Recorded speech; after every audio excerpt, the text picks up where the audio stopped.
Good afternoon, everybody. Sorry for a very long 2 minutes. Apologize for that. I'm aware. I know. Apologies. Okay.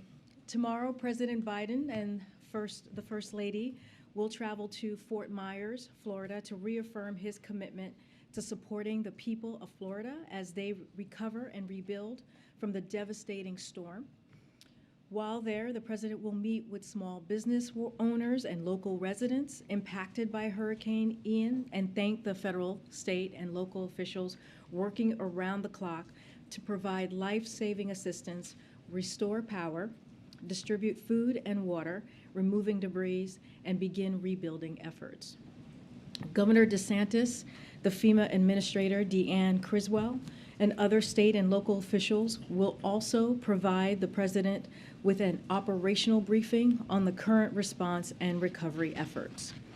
This morning, President Biden spoke with President Zelensky to underscore that the United States will never recognize Russia's purported annexation of Ukrainian territory and will continue to support Ukraine as it defends itself from Russian aggression.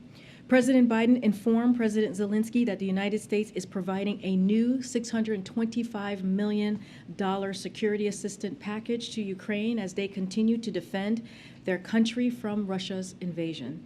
Together with our allies and partners, the United States has been delivering an unprecedented amount of weapons and equipment that Ukraine's forces are utilizing very efficiently, including to retake their territory that has been seized illegally by Russia. This security assistance package is the 22nd utilization of presidential drawdown authorities for Ukraine by the Biden administration, and we thank Congress for providing the additional authorities in the continuing resolution to make this possible. Today's package includes 4 HIMARS, 32 howitzers, 200 mine-resistant vehicles, and hundreds of thousands of rounds of artillery and mortar ammunition. Throughout this year, the United States has rallied the world to support the people of Ukraine as they defend their freedom and democracy against Russian aggression. As we are demonstrating again today, the United States will continue to provide Ukraine with key capabilities to meet their evolving battlefield requirements. Also this morning, as you may have seen, Micron announced that it will invest $20 billion this decade and up to $100 billion over the next 20 years in chips manufacturing in upstate New York. This announcement is just the latest historic investment in America, spurred by President Biden's economic plan and his commitment to rebuilding American manufacturing. Micron's multi-billion-dollar investment in American chip making will strengthen our nation's economy and create up to tens of thousands of good-paying jobs. In fact, Micron estimates they will pay an average salary of more than $100,000 per year. This is the latest in a series of historic business investments across the country, from New York to Ohio, Idaho, Arizona, North Carolina, and more. And they show the value in the president's work to rebuild our infrastructure and supply chains here at home so that we are creating jobs and bringing down prices over time by making more in America.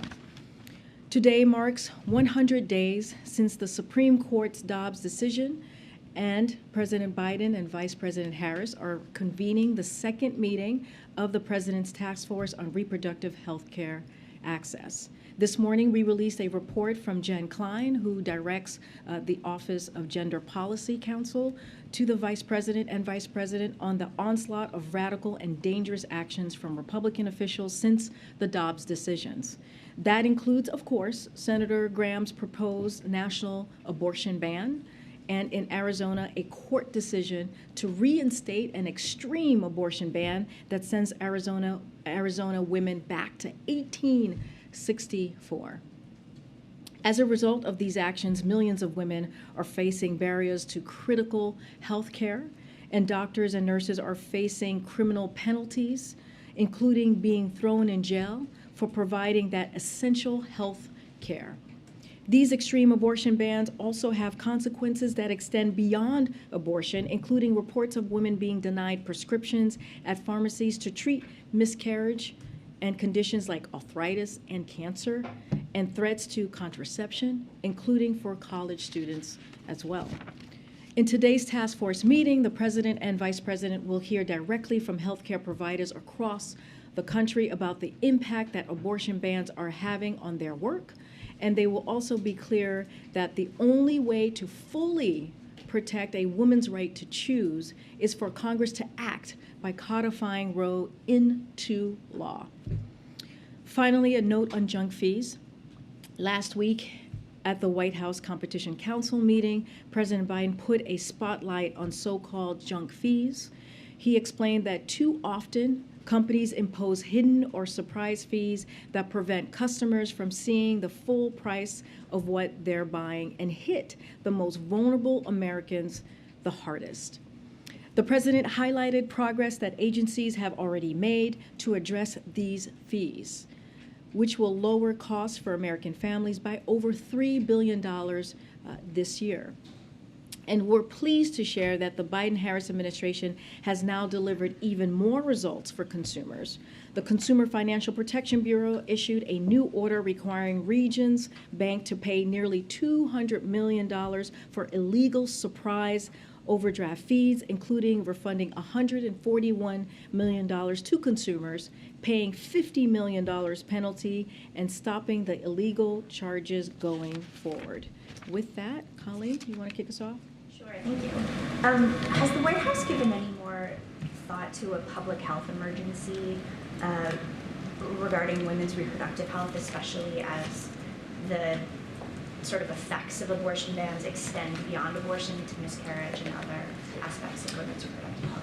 We don't have anything to announce at this time, but as you are aware, we have made this a priority, the president and the vice president, especially while we're seeing these extreme laws. We see that the national bans from Republicans, the president and vice president are doing everything in their power to protect women seeking abortion, their right to travel to states that provide care, their right to medication and contraception, and their right to patient privacy. Look, we've taken a range of actions to ensure access. As you know, we've taken some executive actions very early on, and today you'll hear from the president and vice president on what the additional actions that we will be taking. But we have been very clear. You heard that in the beginning of the briefing and what I just said. We are going to continue to encourage Congress to codify Roe. That is how we believe women's rights will be protected. One more question about oil prices. They're up today on the expectation that OPEC Plus is going to cut production by an estimated 1 million barrels a day. Would a production cut endanger global supplies, and how does the president plan to respond? So just to be very clear here on that piece, we're just not going to comment on any OPEC action until OPEC acts, as you all know.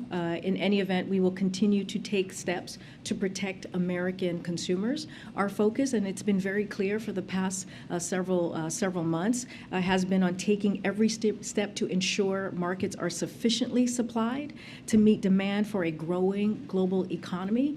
And thanks to this president's efforts and his historic actions that he has taken, energy prices have declined sharply from their highs, and American consumers are paying far less at the pump than they were several months ago. And it's because of the historic steps that this president has taken.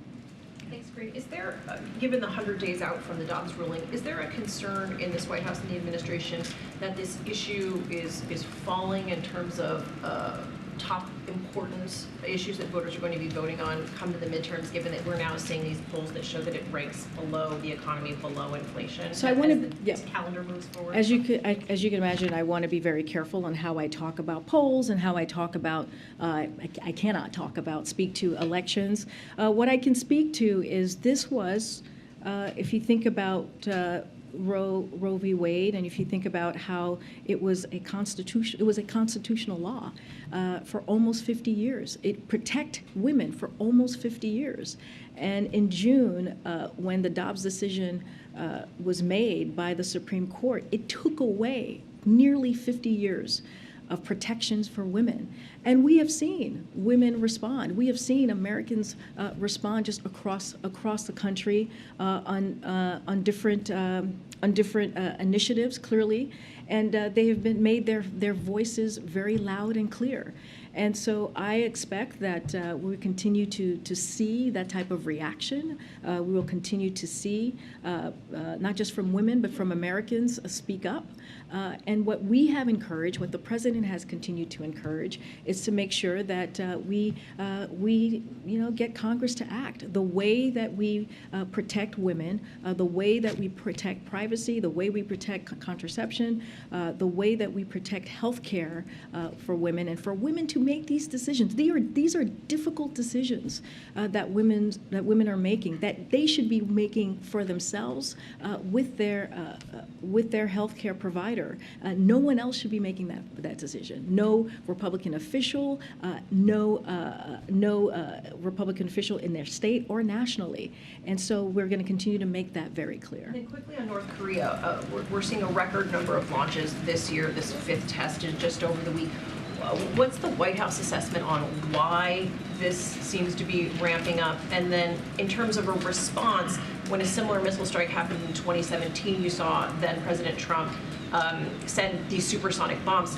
Could you walk us through the difference in the response approach from this administration to the last? So so since this is the first time I'm being asked this question, I want to lay out just a couple of things here. As we noted in our statement last night, we strongly condemn Democratic People's Republic of Korea, DPRK's dangerous and reckless decision to launch a long-range ballistic missile over Japan. The launch was a danger to the Japanese people, destabilizing to the region, and a clear violation of the United Nations Security Council resolutions. The United States will continue its efforts to limit the DPRK's ability to advance its prohibited ballistic missile and weapons of mass destruction programs, including with allies and UN partners. As it relates to our response, last night, National Security Advisor Jake Sullivan and Secretary Blinken spoke with their Japanese and Republic of Korea counterparts. This morning, President Biden spoke with Prime Minister Kishida of Japan, where he reinforced our ironclad commitment to Japan's defense. And following this launch, U.S. Marine Corps fighters joined Japan Air self-defense fighters in a bilateral exercise over the sea of Japan to enhance operational readiness and responses to regional threats while defending our nations and to further strengthen regional peace and stability. Additionally, just to add here, U.S. Indo-Pacific Command and Republic of Korea ROK personnel conducted a bilateral exercise as well over the West Sea to showcase combined deterrent and dynamic strike capabilities while demonstrating our nation's bilateral interoperability. We will continue to coordinate the immediate and longer-term response bilaterally, trilaterally, with the Republic of Korea and with the international community. So we have been talking to our counterparts, taking bilateral, trilateral actions over the last 12, 20 hours or so, and so we'll continue to do that. Thank you, Karine. Just a quick follow-up on that. Was there sort of any consensus that was reached on how to grapple with these missile launches, considering we've been seeing them consistently? And we understand that the president had this conversation and Jake had this conversation, but is the sense that the White House is just sort of resigned to continuing to let these launches take place, or are there specific sort of points of action that you can share? Well, I just laid out points of actions that we have taken, these bilateral actions. So certainly we are taking we're taking this very, very seriously, for sure. And we have commented, as you know, and you've heard us comment on any missiles that have been launched over the last several months. Look, our position, though, on this is diplomacy and dialogue remain the same. That has not changed. And so this action underscores the urgent need for dialogue and diplomacy. We understand that, and that's what we have been calling for. Our goal remains the complete denuclearization of the Korean Peninsula.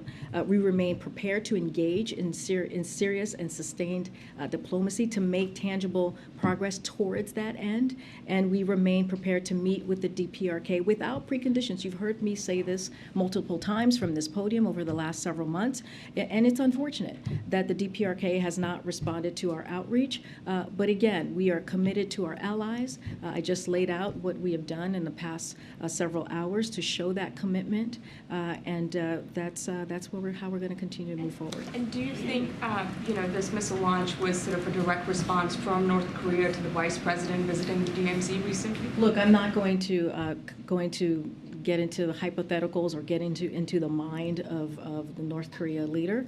I can just lay out our response to this current, most recent missile launch, and again, our commitment to our partners in the region. Just to follow up, I think on both of those to some degree, understand what the actions that the U.S. and its allies have taken, but do you guys have an assessment? There's a lot of general theories as to why there's been kind of a rapid escalation over the course of the last several months. Do you have an assessment as to the why? What are they looking for? What do they want? What is the administration's view of the goal behind these escalations? I'm not going to get into any assessments from here. Clearly, that is something that we are always keeping a close eye on. What I can speak to is our response and our continued efforts to limit the DPRK's ability to advance its ballistic missile and weapons, and that's what we are going to continue to move forward. Again, I laid out our response. I'm not going to get into analysis or specifics as to the why. Okay. And then on Iran, there's been a notably different posture from the administration this time around with the protests when compared to 2009 and those protests. Obviously, there's already been sanctions. The president kind of telegraphed more sanctions potentially coming in the days ahead.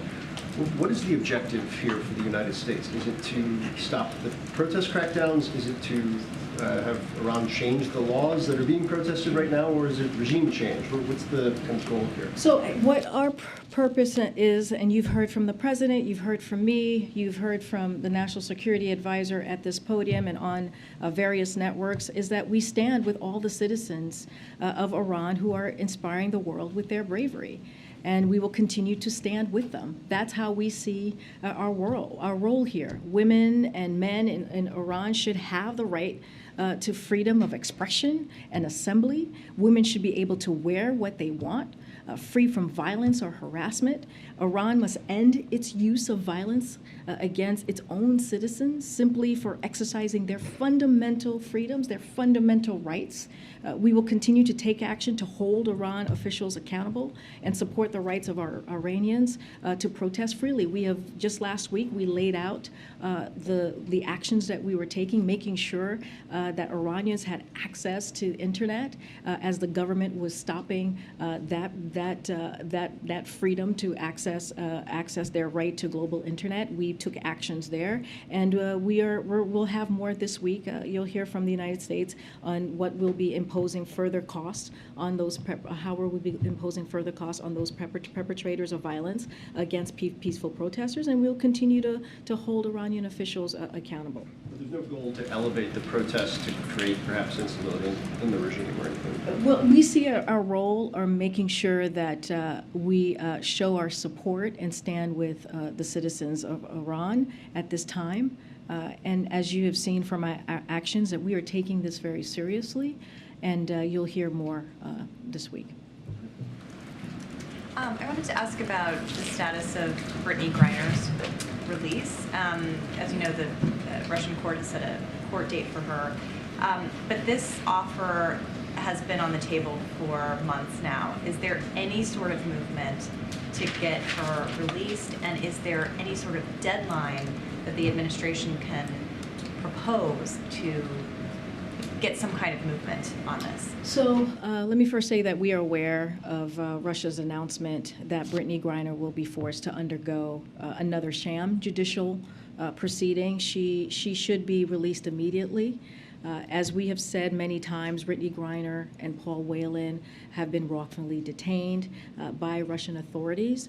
President Biden, who met with, as you all know, their families about 2 weeks ago right here in the White House, is continuing to direct his administration to engage with Russian government through every available channel and make every effort to bring them home. That is a commitment that he has made.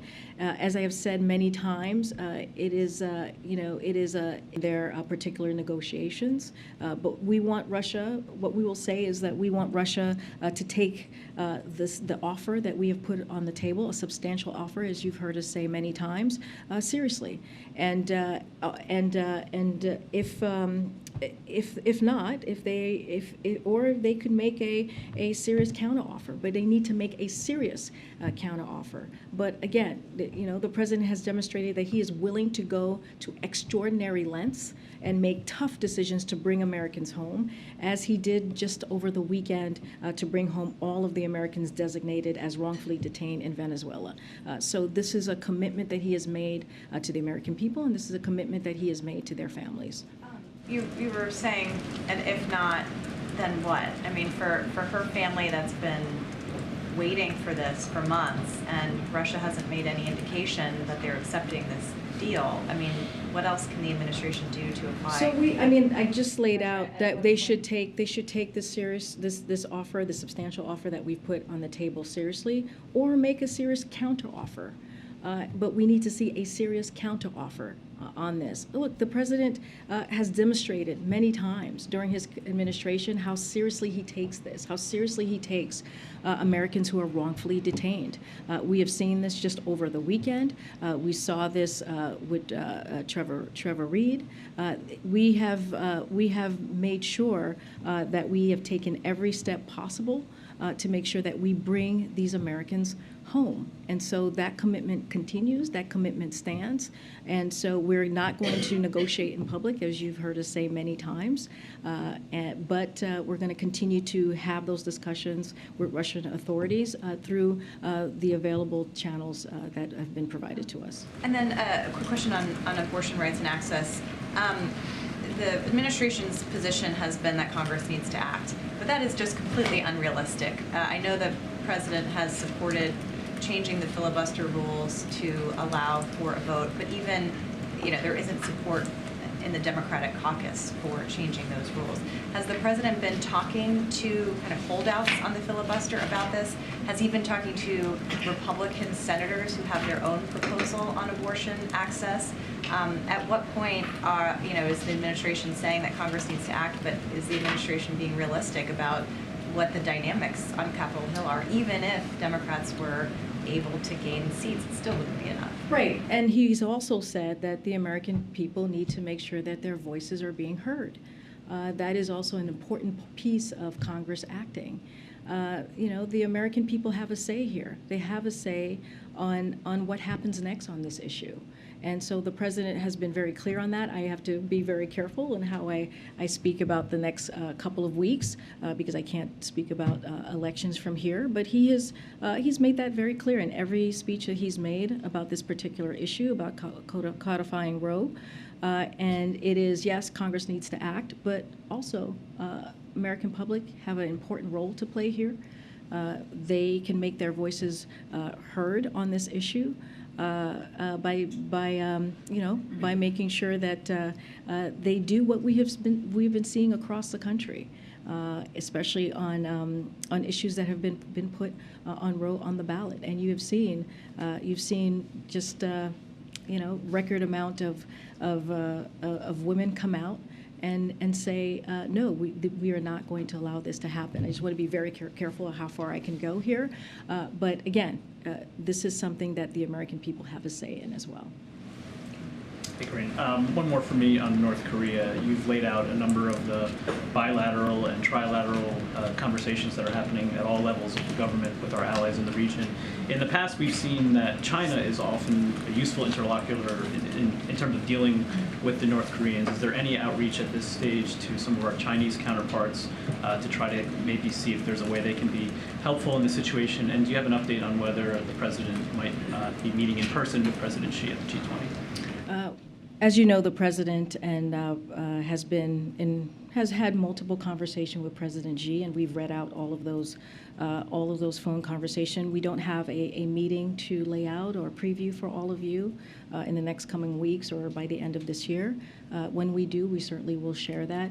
Don't have any other conversations with the Chinese government to share at this time as well. And then on the president's call with President Zelensky, there was an announcement along with that of additional security assistance to the Ukrainians. I'm wondering how Ukraine's success on the battlefield of late is factoring into decisions within the administration about potentially accelerating this delivery of assistance to try to press the advantage now, and how that's being calibrated with the threats we're hearing from the Russian side about potential nuclear or retaliation in this situation. Is that sort of a push and pull that's factoring into our decision making on this? So, we always say nothing without Ukraine, no action on Ukraine without Ukraine, right? That is something when it comes to any type of diplomacy or conversation that's being had, that certainly they have to be in the room for that piece. And look, when it comes to the potential nuclear threat, we have been very clear about that. We take any nuclear weapons or nuclear saber rattling very seriously here. But I do want to say, that we have not seen any reason to adjust our own strategic nuclear posture, nor do we have indication that Russia is preparing to imminently use nuclear weapons. What you're seeing, the $600 million that we announced today of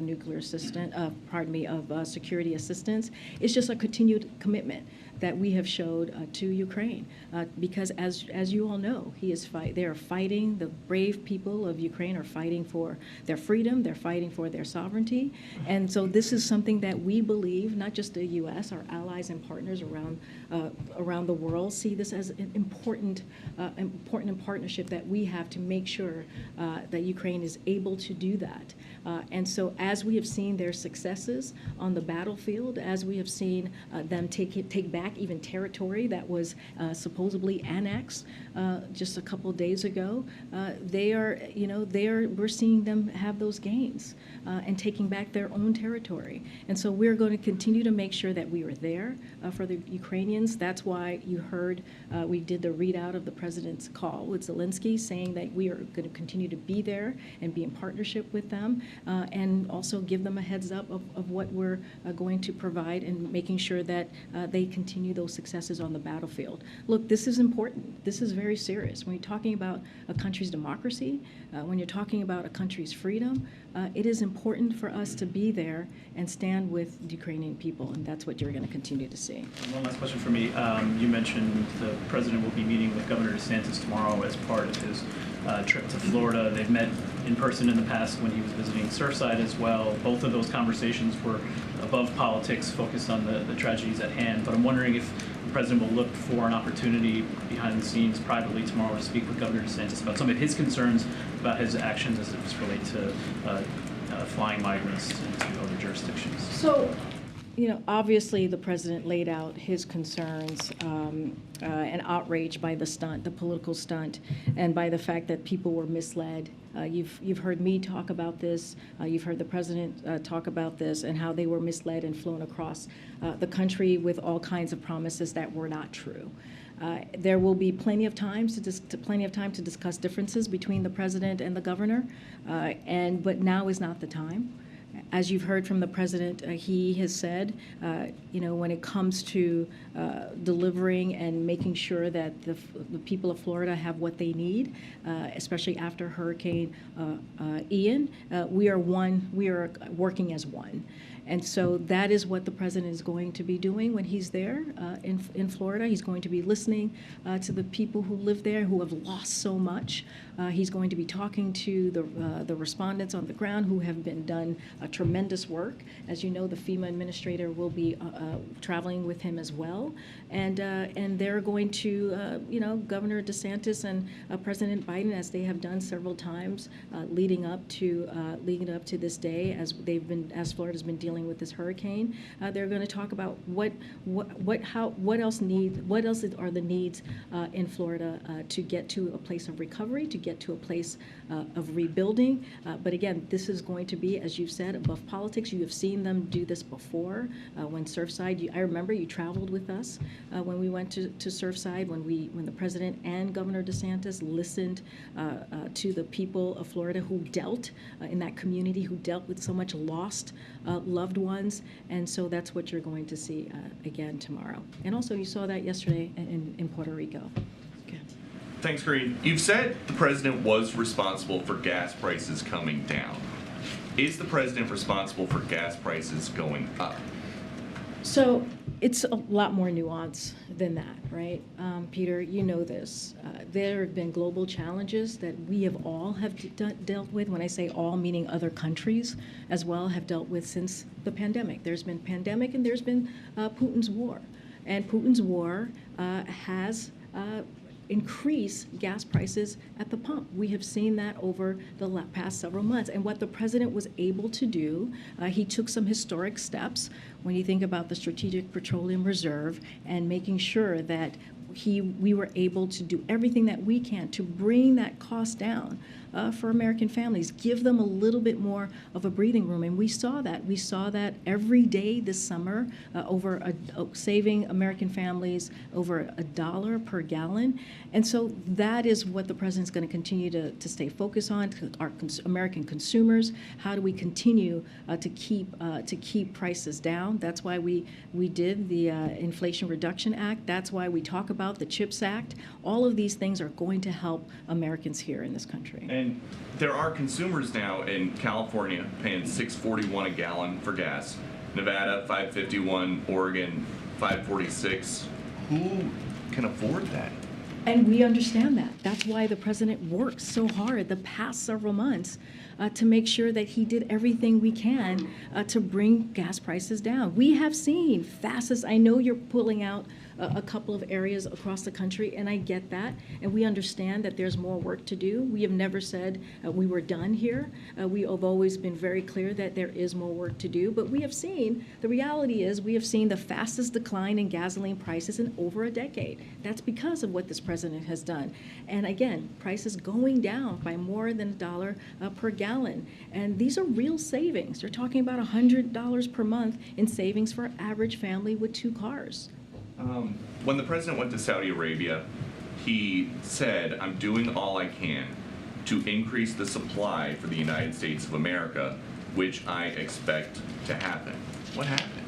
So I want to be very clear, and we have said that, you know, his trip to the Middle East was not about oil. It was about America's position in the Middle East and consultation with 12 leaders from across the region on a range of issues similar to his summits in Asia or the Americas, and later this year with African leaders. The president's trip was crucial. It was critical to U.S. national security, a more peaceful, integrated region, and for global security. And there were plenty of examples that we laid out to all of you as to why this trip was so important.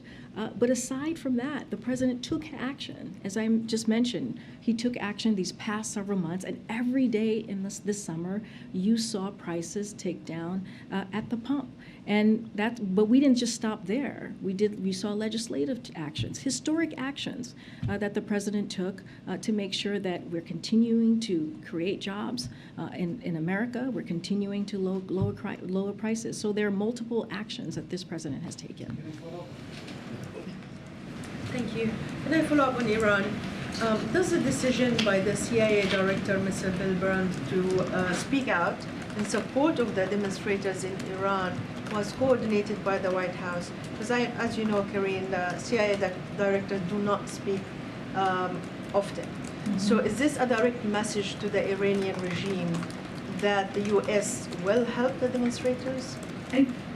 Can you say that first part about the CIA? I didn't hear that part. So Bill Burns gave an interview yesterday. Okay. And he talked in support of the Iranian demonstrators. But was this coordinated by the White House? Because for him to speak, that has weight. So is this a direct message? But we have been very clear. The president's voice also has weight, right? The president has spoken about his concerns about the intensity of the violent crackdown on peaceful protesters in Iran, again, who are demanding, as you know, their equal rights and basic human dignity. He spoke out about that during the UN during UNGA assembly that we saw, the General Assembly that we saw just 2 weeks ago. He was very clear. You've heard statements from him. You've heard statements from his national security advisor. You've heard statements from me. So as administration, as a holistically, we've been very, very clear. And the president has taken actions. We're making it easier for Iranians to access the internet, including through facilitating greater access to secure outside platforms and services. And we're holding Iranian officials accountable. And so you've seen us take actions through the U.S. Treasury and do our part in making sure that we are supporting the Iranian people. But my point here that I'm trying to articulate is because he's the head of the CIA. No, I hear your question. But because of that, do you think that the Iranian regime might see that as an interference by the American intelligence, which is often they said this accusation against the administration? I hear your question, but what I'm saying is we as an administration, the president directly, is speaking out on what we are seeing on the ground. We have concerns. We believe that the Iranian people, women in particular, have the right to their freedoms, and we're going to speak out about that. And I think that's important. You all are reporting this. You all are seeing yourselves what is happening on the ground, and so we're going to continue. We're going to continue to impose further costs on the perpetrators of these violence. And so we're going to continue to speak out. And I think that's the right thing to do. We think that's the right thing to do. I have two health-related questions. First, on the abortion issue and the Title IX guidance that the Education Department released today. Are there current examples of the types of violations that this guidance is trying to stop? I don't have any particular examples for you at this time. I would refer you to the agency to ask for specific examples that they can share with you. Okay. And then last week, the Kaiser Family Foundation released a poll showing that nearly half of adults had heard little to nothing about the COVID booster, despite the efforts by the administration and others to launch for this education campaign this fall to get people to get boosters. Do you have a reaction to this? Are you concerned about it? Are you going to be doing anything else in light of this to try to step up those education and outreach efforts? So, no, it's an important question to ask. I know Dr. Jha actually spoke to this yesterday and want to give a little bit of context. I know people have had questions on the data specifically on how many people are actually getting this new vaccine. So just to give you a little bit about what we have, we estimated about 10 million Americans got their updated COVID-19 vaccines in the month of September. As Dr. Jha said yesterday, we are off to a strong start with about 10 million Americans with their updated vaccine. It means that in the first 3 weeks of our fall vaccination program, hundreds of thousands of Americans got their updated COVID-19 vaccine each day. And so even with the limited funding, as we have spoken to many times, we're absolutely doing more to make sure we're redoubling our efforts on protecting those at high risk, especially elderly Americans, including through a new paid media campaign and targeted engagement efforts. And within the group, there's been good progress. Almost half of updated vaccines administered so far have gone to those aged 65 and older. And in October, we're going to be building on that as well. Next week, we are hoping to have Dr. Jha and also Dr. Fauci here in the briefing room to take your questions clearly on this new vaccination program and how we're making sure that Americans are aware and they know the importance of getting this new vaccine. So you're going to hear directly from the doctors next week and just laying out how critical and how important it is to make sure that they're getting that vaccine, that vaccinated. Okay, welcome to the briefing room. Thanks so much, Karine. It's great to be here. Are you sure? We'll try to make this. Take your time. We have a lot of time. Take your time. So no pressure. The administration, the White House, is marking the 100 days since the Dobbs Act here. as you're doing that over at the Supreme Court, there are a number of other rights that are going to be on the table this term. I'm thinking about voting rights. I'm thinking about potential affirmative action, Clean Water Act, and this administration received some criticism for its for how proactive or how reactionary it was to the Dobbs Act, and I'm wondering if some of those other rights, if the White House is taking proactive action to potentially get prepared for seeing the Voting Rights Act scaled back or seeing the end of affirmative action in universities. So I just want to get back to what you were saying about alluding to on abortion and the criticism that we've received there on the Dobbs decision. I want to be very clear because I think it's important to note, and I've noted it a couple of times, is when the leak of the document happened, we did take action. We did take action in those weeks leading up to the actual decision, and that it was meeting with groups, that was meeting internally, trying to figure out the best way that we were going to take, that we were going to respond if indeed the leaked document at the time during that moment was true. And so I want to be very clear and continue to correct that record here is that the president has always taken this very seriously when it comes to Roe. He's always taken women's rights and women's ability to make a decision on their own health care. And also he was very clear that what this could lead to, right? This could lead to not just Roe, the Dobbs decision, but it could also lead to marriage equality, contraception. He was one of the first voices that sounded the alarm on what this could potentially, down the path, the dangerous path that the Dobbs decision could take us to. And we're seeing that. We're seeing efforts of that currently from, Republican officials and Republican voices nationally. And they've been very, very clear. So as it relates to this question of the courts, yes, the protections that we have held so dear and near are once again on the line in this term. And we are very clear about that, and we understand what is potentially at stake here. We will continue to do everything within our power to defend fundamental rights from special interests that are bent on destroying them. That doesn't stop us. We're going to continue to speak out on that, and this is, when it comes to people's fundamental rights, fundamental freedoms, this is something that the president and the vice president is going to fight for. And just to follow up, earlier you talked about how the president knows that the American people will have their say in these matters in a matter of about 5 weeks. I know you can't talk about politics from there, but how much can we expect the president to take that message on the road to the various places in the country where there are key elections and they will have a voice, and that voice will impact the president's term in terms of his legislative agenda? Well, look, I can't get into the next 5 weeks and where he's going to be and any of the politics. What I can say very clearly is that, back in August, we put out a memo laying out what this administration was going to be doing in order to speak to how we're delivering for the American people. We talked about the Inflation Reduction Act and what that's going to mean for millions of Americans across the country when it comes to health care, when it comes to Medicare, when it comes to energy costs, when it comes to putting one of the most important investment in fighting climate change. We're going to talk about that. We're going to talk about the bipartisan infrastructure legislation. We're going to talk about the CHIPS Act. Just gave an announcement on what Micron is doing, the investment that they are bringing into this country and making sure that we're having a strengthening our supply chain, chip making, which is going to be so important in lowering costs.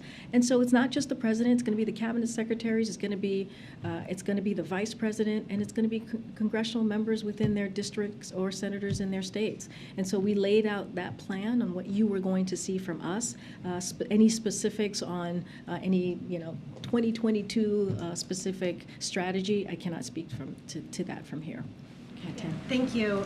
The governor of Puerto Rico yesterday made a very specific ask to extend the 100% disaster funding for 180 days. Is the president considering that? Has he made a decision? Where does that stand, that request? So that request, I would have to check with the team. Don't have anything specifically on the request that the governor made. I remember hearing that. But one of the things that we want to make sure that came out, and what you all saw from from the president and the first lady's visit, is that you saw a president that was committed to making sure that the people in Puerto Rico are not forgotten. That our brothers and sisters in Puerto Rico got the need and the help that they needed to rebuild and to make sure that they were not forgotten. And so that's the takeaway that I would provide to you. The president made a commitment. He made a promise that we will get them back on their feet, and we will be there for the long term. And that's why he made the announcement, if you all remember, on the Puerto Rico grid modernization team, which is going to be coming out of the Department of Energy, which is going to support Puerto Rico in rebuilding its electricity grid so that it is more resilient and secure. The Secretary will work closely with the governor to help address challenges and rebuild the necessary infrastructure, allowing the island to better withstand increasingly stronger storms and natural disaster. The team will work with other agencies, including FEMA, HUD, and Commerce, to coordinate resources from across the federal government and ensure funding is used in an expeditious and strategic manner to best serve the grid and the people of Puerto Rico. And that is going to be our commitment to the people of the island. Just one quick thing. The president yesterday in Puerto Rico, in addition to getting the briefing, did give public remarks with the governor and others near him. Is he going to be giving like a public speech in Florida as well? And will Governor DeSantis be with him for that, or just for the briefing? So we know that the governor has a busy schedule as he is dealing with the aftermath of a catastrophic storm, as we also saw for ourselves, and many of you have been reporting on it. So I can't speak specifically to where he's going to be at every step of the day. We will have more to share on what the president and the first lady are going to be doing tomorrow. Okay, Sebastian. Thank you. Do you have anything on the Russians say that they detained, actually imprisoned somebody called Robert Gilman, who apparently attacked a police officer over there? He sentenced to 4+ years in prison in Russia. Is this on your radar? Is it seen as another problematic case, or just a regular? Would have to check with the team. Don't have anything at this time to share on that particular individual. Okay. And very quick one. Did the president tell Al Sharpton he's running? That clearly? You love asking me, Sebastian. You love asking me about 2024. Well, did he tell? Did he say, look, hey, Al, I'm running? Here's what I will say. You just want a clear answer. You know, everyone's. I know you want a clear answer. I know, but he's. If Al Sharpton says it, it's look, it's so funny. You always ask me about 2024. So here's what I can say, and the president has said this himself. He intends to run in 2024. As you know, I cannot weigh in on elections. I cannot speak to elections from here. We do truly follow and try to follow the Hatch Act here. But I will just reiterate what the president has said many times. What I have said many times is that the president intends to run. Karine, thank you. The Strategic Petroleum Reserve, the runoff or release of 1 million barrels a day ends at the end of this month. Is there any conversations about releasing more oil from the Strategic Petroleum Reserve? How's the president going to keep the supply up? So we're not considering new releases from the Strategic Petroleum Reserve beyond the 180 million, which is what you're speaking about the 1 million that the president announced months ago. We don't have anything more to share, or we're not going to be considering new releases. Does the president expect gas prices to rise then? Look, we have been very, very clear that we're going to continue to do everything that we can to give Americans a little bit of breathing room. The decline that you have seen the last several months is historic in many ways because it is the fastest decline in gas prices that we have seen in over a decade. The president's going to continue to do that work, but it's not just gas prices. We've talked about the Inflation Reduction Act and how he's working to make sure we lower cost for Americans, whether healthcare or energy. I just laid out the CHIPS Act and how important that's going to be in lowering costs and also creating jobs right here in America. And so we're going to continue to do that work, but right now we're not considering to be doing anything more with the Strategic Petroleum Reserve. Thank you, Karine. Is the administration worried that Elon Musk is spreading Russian propaganda? Can you be more specific? Well, this weekend he put out this, quote, peace plan that includes giving Russia Crimea and like redoing some of these elections, but with the UN watching. So wondering if there's a concern there. So we've been very clear about this, and I just said this earlier in the briefing. Anything about Ukraine, we are not going to talk about Ukraine without Ukraine. It is their decision to make when it comes to any diplomacy or negotiations in that regard. And so I leave that to the Ukrainian people. But look, you know, we're going to make sure that we're going to be there for the Ukrainians as they fight for their own for their sovereignty, and that decision about their sovereignty, about their freedom, about their democracy will be made with them. Sort of slightly different question, but are there concerns about Elon Musk acquiring Twitter? Any concerns about? Elon Musk acquiring Twitter. I have not. Have there been something new on that? Yeah, it's just today. So we have been very clear on not commenting on any specifics potential transaction from here. So I'll leave it on that. I'll leave it to that. Okay, Kim. Thanks, Karine. The administration has said Americans would be able to apply for student loan forgiveness beginning early this month. Is the process being held up at all because of the lawsuits that have been brought? Don't have anything more on that. I think you'll hear more from us, from the Department of Education on that piece, on that implementation process. I think I've laid it out a couple of times here. They sent out some emails last week.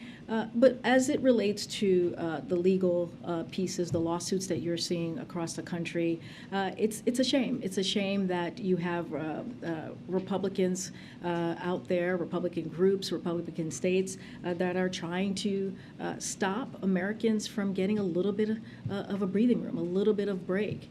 We're talking about 40 million Americans that could benefit from getting student loan relief. And it is shameful that they are siding with the special interests. It's shameful that they're not siding with the American people on this.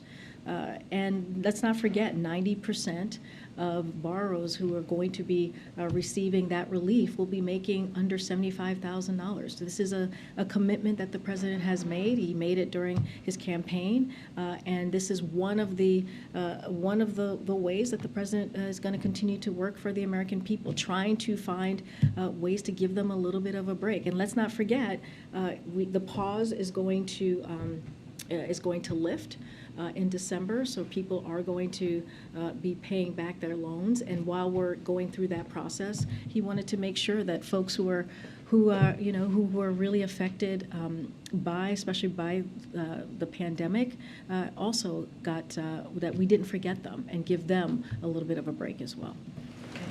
Thank you. A couple quick ones. Last week I asked about Navy Lieutenant Bridge Alconis. I didn't know if you had an update on his case.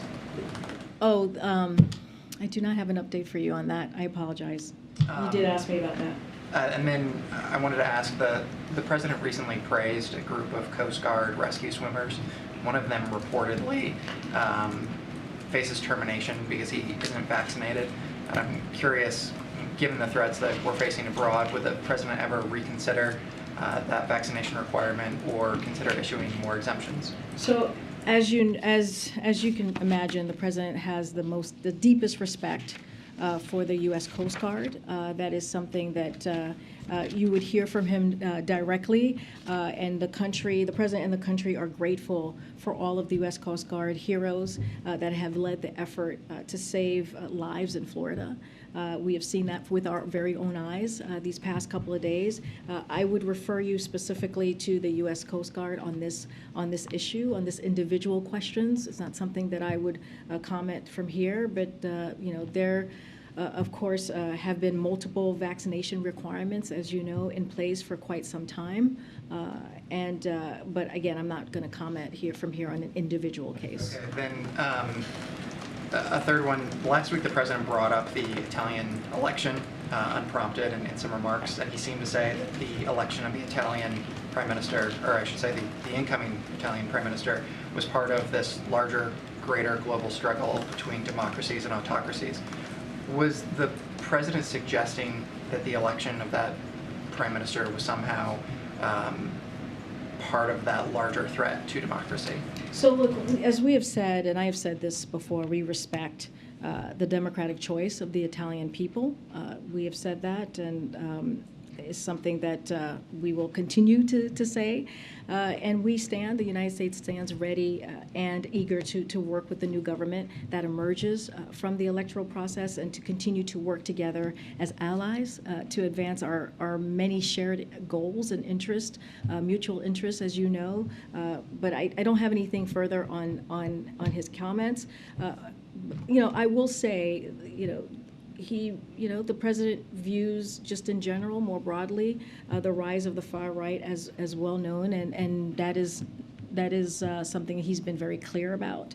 But I wouldn't have anything to add on what he said. Thank you, Karine. Thanks, Karine. Thanks. I was calling. Okay. Thank you. One more on Ukraine. Today, India's Prime Minister Modi had a call with Ukrainian President Zelensky, during which he said about there's no military solution to this problem, and they talked about peace and diplomacy. I just wanted to check with you, is there any coordination between India and US on the Ukraine and Russian crisis? Has President spoken to Prime Minister Modi on this? So don't have any anything to read out on any recent conversation with Prime Minister Modi. But his public comments directly to Putin are very clear. Now is not the time for war. And it's not the time. He was even more specific to that. He said his war, Putin's war. He was alluding to. Look, Putin is facing further isolation from international communities, as countries make clear. Putin's decisions doesn't have a lot of sympathy ears. He doesn't have a lot of sympathetic ears here on his decision to have this war, on this decision to start this brutal war against Ukraine, a war against their democracy, and so not many people have a sympathetic ear to President Putin. We are asking that countries around the world, and we've been very clear about that, continue to speak out publicly and continue to engage diplomatically on this as well. And so I think that's what you're seeing from the Prime Minister. One more on last year, President quietly celebrated Diwali at the White House. Diwali is the festival lights for the Hindus, Jains, and Sikhs. President has appointed large number of Indian Americans in his administration, 130 plus and counting. Large number of them vote for him, support for him. Does the president has any plans to celebrate Diwali with the Indian Americans community leaders in the White House this year? Yes, he has plans to celebrate Diwali just like he did last year. We don't have a date to share with you at this time, but it is an event that he thinks it's very important as he sees a partnership with India as well as Indian Americans here in this country. Thank Me? Yeah. Thank you. On abortion, it's been 100 days since Dobbs. It's been more since the draft leaked. Isn't it fair to say that if the administration saw any significant benefit in an emergency declaration, that it would have happened already? Look, the administration has taken bold actions for the past several months since the Dobbs decision back in June. And they have made a priority to make sure that we protect women's health the best way that we can from the federal government. They've made that commitment. You've heard from Jen Klein many times here at the podium. She's been at the podium twice, the General Policy Council Director, on the actions that we have taken and how we're going to continue to make sure that we keep that front of mind, making sure that we do not forget the women who are whose lives are now at risk because of the Dobbs decision. So look, at the same time, the president has been clear that the only way to really protect women's health is to codify Roe. And so that is something that you're going to hear from this president today. You're going to hear from the vice president as well. And the vice president has led on this effort. She has met with, I would probably argue, hundreds of local officials and has spoken to this across the country and made the voice of the administration very clear on this. So look, we've been very clear. It's limited on what we can do at the federal level. The president has been clear on this. But the way that we get to a solution here, that we make sure that these difficult decisions that women have to make, the potential of contraception being on the chopping block, and privacy and being at risk, and marriage equality being also at risk, as we are seeing from Republican officials and what they're saying and what they're alluding to that they will do next. We have SCOTUS that's back, as somebody was asking me, the actions that they can potentially take. We believe in protecting the fundamental rights and freedoms of Americans, and we're going to do everything that we can to make that happen. And real quick on gas prices, you alluded to some of the steps that were taken to drive gas prices down.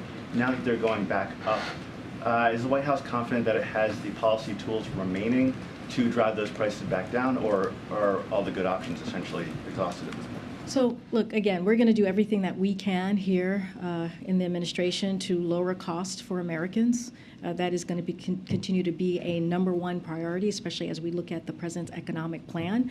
We're continuing to release oil from Strategic Petroleum Reserve through November. That has not stopped. That continues. As the president, as we know, announced that this past spring, we're continuing to engage directly with industry to ensure that the private sector is also doing everything it can to build resilience ahead of the coming season. We know winter is here. And on Friday, the president team met with energy companies and emphasized that energy companies with record high profits, record high exports, and record low inventories must step up and bring down the prices at the pump. He's been very clear. You heard him say that last week. The president and his senior team are directly engaged on these issues. And again, it will continue to be lowering prices for Americans a top economic priority for this administration. Thanks, Karine. All right. Thanks, everybody. Thank you, Karine. Okay.